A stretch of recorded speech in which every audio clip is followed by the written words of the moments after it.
एक जंगल में एक गीदड़ रहता था। तो ये गीदड़ कंजूस और लोभी, इतना कंजूस कि वो खुद के पेट को भी अच्छा से नहीं खाता था। हमेशा वो शिकार के चक्कर में रहता था, किस प्रकार शिकार मिल जाए तो उसके होड़ में ही रहता था। तो कभी कुछ शिकार मिल जाए तो उसको इतने कंजूसी के साथ खाता था कि 10-10 दिन तक एक शिकार को खाता। तो एक बार की घटना है, तो वो जंगल में भ्रमण करते करते एक उसे खरगोश नजर आया। खरगोश को देखकर खरगोश के पीछे भागने लगा और खरगोश आगे आगे भागते गया और ये गीदड़ उसके पीछे। ऐसे खरगोश पकड़ में नहीं आ रहा था, भागते गया और होता है खरगोश तेज, वो भागे तो कौन पकड़ सके। तो गीदड़ उसके पीछे भाग भाग के बहुत परेशान हुआ, फिर भी वो पकड़ में नहीं आया। तो गीदड़ ने एक योजना बनाया और कुछ समय के लिए वो छुप गया। जैसे छुपा, खरगोश देखा गीदड़ नहीं है। ये सोचकर खरगोश जैसे झाड़ियों के अंदर से बाहर निकला तो कुछ ही दूरी पे गीदड़ छुपा बैठा था। गीदड़ जोर से झपट मारी और खरगोश को पकड़ा और खरगोश गर्दन पकड़ के वही मरोड़ दिया। बेचारा खरगोश अपने प्राण से हाथ धो बैठा। और जैसे ही ये खरगोश प्राण त्याग दिया, गीदड़ के मन में तो लड्डू फूट रहा था कि कितने दिन के बाद एक अच्छा कोला खरगोश मिला, आज कोला कोला मांस खाने को मिलेगा। और ये खरगोश को अपने जबान पे दबाते हुए वो अपने गुफा के ओर लेके गया। और था ही कंजूस और इतना लोभी, किसी को भी थोड़े से भी मांस का टुकड़ा ना दे। दूसरे का तो छोड़ो, अपने सगे संबंधियों को भी कुछ नहीं देता था। वो तो छोड़िए, खुद भी नहीं खाता था, भरपेट कभी नहीं खाया। इतना कंजूस। वो सोचता था मैं जो भी शिकार करूं इसको बहुत दिन तक मैं चलाऊं, पता नहीं कल क्या होगा, कल कोई शिकार मिलेगा या नहीं। तो ये सोच के ये खरगोश जब ये हाथ में आया, ये खरगोश को वो रोज थोड़े थोड़े खाने लगा। पहला दिन खरगोश का एक कान खाया, दूसरा दिन दूसरा कान खाया। तो ऐसे हर एक अंग को धीरे धीरे वो खाता था। तो ऐसे बहुत दिन होने के बाद वो बेचारा खा भी नहीं पाता था, क्योंकि समय बीतते बीतते वो जो खरगोश का शरीर है या शिकार का शरीर है वो भी सड़ने लगता था और सड़ने के बाद खाने लायक नहीं रहता था। इसलिए इसने क्या किया ना, ऐसे कंजूसीपना से अपना जीवन बिताया, कभी अच्छा से सुख से भोजन भी नहीं कर पाया।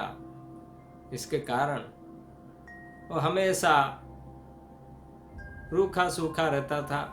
तो और एक दिन की घटना है, तो एक दिन उसी जंगल में एक शिकारी आई और शिकारी जैसे उस जंगल में पहुंचा और शिकार करने के लिए वो अपना बाण चढ़ाया धनुष पे और शिकार करने के लिए उधर उधर जा ही रहा था। तो शिकार कोई हाथ में नहीं लगा। तो शिकारी ने दूर से देखा कि एक बराहा या जंगली सुअर कई दूर से आ रहा है। ये देखकर उस शिकारी ने अपने धनुष पर बाण चढ़ाया और बाण चढ़ाकर उस शिकारी ने उस बराहा को मारने के लिए उद्यत हुआ, और जैसे इस शिकारी के हाथ से ये धनुष छूटा, बाण छूटा, जाकर जंगली सुअर के शरीर को भेद दिया, और भेदते ही जंगली सुअर चिल्लाते हुए इस शिकारी के ओर दौड़ पड़ा और अपने नोकीले दांतों से शिकारी को चीरते हुए शिकारी को भी ढेर कर दिया। तो ये दृश्य जो है दूर से वो गीध देख रहा था। ये गीदड़ भी वहां उपस्थित था। गीध ऊपर से देख रहा है और गीदड़ भी नीचे बैठकर ये दृश्य देख रहा था। और गीदड़ के मन में तो लड्डू फूटा कि इतने दिनों से मुझे कोई शिकार नहीं मिला था, अभी मिला तो मिला 2-2 शिकार। एक इंसान का मांस का भोजन मिलेगा और जंगली सुअर का मांस मिलेगा। तो ये सोचकर ये गीदड़ जो है आया और उस शिकार के चारों ओर घूमते घूमते, भ्रमण करते हुए, सूंघते हुए शिकार को अपने मन में विचार किया कि मैं ये जो शिकार मिला है इसको रोज थोड़ा थोड़ा खाऊंगा, इसको मैं अपने घर पे लेके जाऊंगा, अपने गुफा पे रखूंगा और रोज प्रतिदिन थोड़ा थोड़ा इनके मनुष्यों की मांस को खाऊंगा, इसका मैं आनंद लूंगा। इतने में वो देखा कि बाजू में वो शिकारी का धनुष पड़ा था। तो उस धनुष को देखा तो उस धनुष के ऊपर जो चमड़े का एक रस्सी बंधा हुआ था। तो ये सोचने लगा, अभी ये धनुष में चढ़ा हुआ जो चमड़ा है उसको ही खा के मैं आज का पेट पालन करूंगा, कल से मैं दूसरा मनुष्य और ये बड़ा या जंगली सुअर का भोजन स्टार्ट करूंगा। तो इसके लिए उसने क्या किया, वो धनुष पे चढ़ाया हुआ चमड़े के रस्सी को ही अपनी जबान से कुतरने लगा। जैसे कुतर रहा था, जैसे चुबा रहा था उस धनुष के चढ़ा हुआ चमड़े को, तो धीरे धीरे वो चमड़े का रस्सी टूटने लगा। और जब पूरी तरह से वो टूट गया, उस धनुष के जो गोलाकार था उसमें नोकीला एक लोखंड का कांटा लगा था। तो जैसे वो छूटा, जैसे रस्सी टूटा, वो फटाक से आकर इस गीदड़ के सर पे लगा, और जैसे लगा ये गीदड़ के सर में बहुत जोर का आघात हुआ और गीदड़ की मौत हो गई। तो इसलिए शास्त्र कहता है कि अति लोभ भी अच्छा नहीं है। लोभ से मृत्यु को प्राप्त होता है व्यक्ति।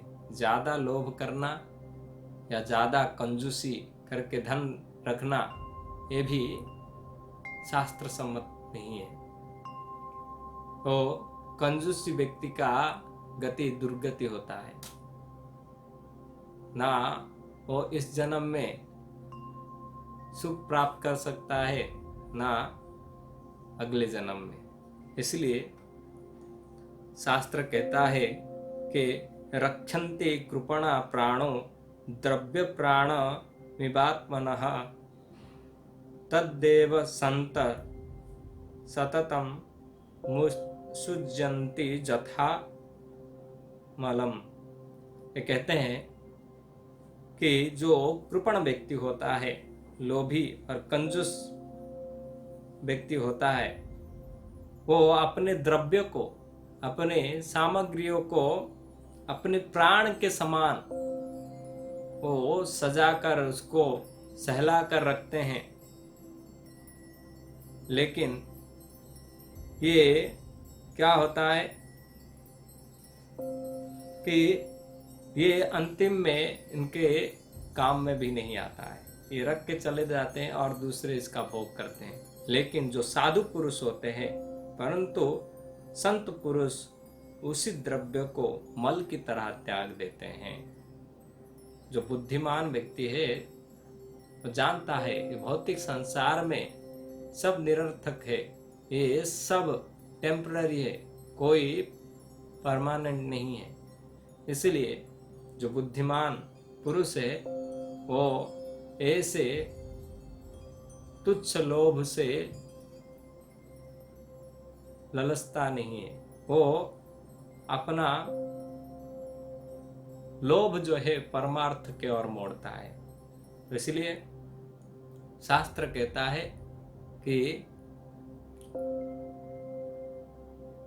लोभ साधु संगे हरि कथा, कि लोभ अगर करना है हमें तो वास्तव में साधु संग और भगवान की कथा के लिए लोभ प्रकट करना चाहिए। नहीं तो ये लोभ ही हमारा मृत्यु का कारण बन सकता है। हरे कृष्णा।